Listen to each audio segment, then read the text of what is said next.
एक गांव था, नाम था ढोलकपुर। बड़ा ही शांत और सुंदर गांव था।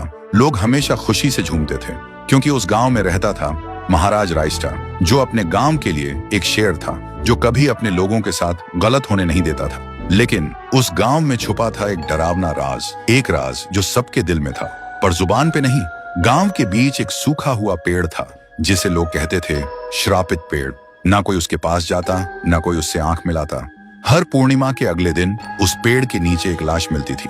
लोग कहते रात में कोई आता है और लाश छोड़ जाता है, लेकिन कभी किसी ने कुछ देखा नहीं, और देखता भी कैसे। जो देखता वो अगले दिन पेड़ के नीचे होता था। एक दिन रायस्टार ने ठान लिया, बस अब और नहीं, इस राज का अंत मैं ही करूंगा, क्योंकि ढोलकपुर का नाम मिट्टी में मिल रहा था। फिर एक पूर्णिमा की रात रायस्टार चुपके से जाकर पेड़ के पास बैठ गया। रात के 2 बजे एक आवाज आई, ठुंग ठुंग ठुंग ठुंग ठुंग ठुंग ठुंग ठुंग ठुंग सहूर।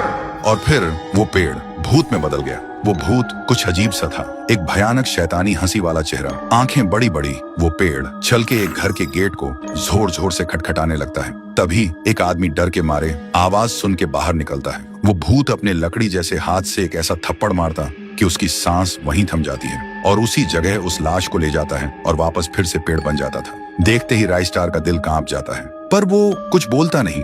सुबह लोग भीड़ में जमा हुए और रायस्टार ने पहली बार उस पेड़ से बात करने की कोशिश की। पेड़ के अंदर से एक आवाज निकली, क्या तुम सब भूल गए मुझे? रायस्टार बोलता है, तू कौन है? पेड़ बोलता है, मैं हूँ ठुन ठुन ठुन साहुर। एक वक्त था जब मैं भी इस गांव का एक प्यारा सा बच्चा था, लेकिन 100 साल पहले मुझे इसी पेड़ से रस्सी बांधकर उल्टा लटका दिया गया, गांव वालों की आंखों के सामने, और मेरी मौत को तमाशा बना दिया गया, सिर्फ इसलिए क्योंकि मैंने एक राज देख लिया था जो लोग छुपाना चाहते थे।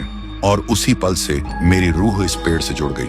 उस दिन से मैं इंसान नहीं, एक सज्जा बन गया, और हर पूर्णिमा में एक राजदार को चुनता हूँ और फिर उसे उसकी खामोशी का हिसाब देता हूँ। रायस्टार बोलता है, लेकिन अब तो वो लोग मर चुके हैं ना जो तेरा कसूरवार थे। अब तू मासूम लोगों को क्यों मार रहा है? पेड़ कुछ देर चुप रहता है, फिर बोलता है, ठीक है, बस एक बार मुझे याद करो, एक दिया जला दो, फिर मैं कभी किसी को नहीं मारूंगा। फिर रात में सब लोग आते हैं, एक एक दिया जलाते हैं, और तभी पेड़ अपने आप से आग पकड़ लेता है और आखिर में मुक्ति मिलती ठुन ठुन ठुन साहुर को।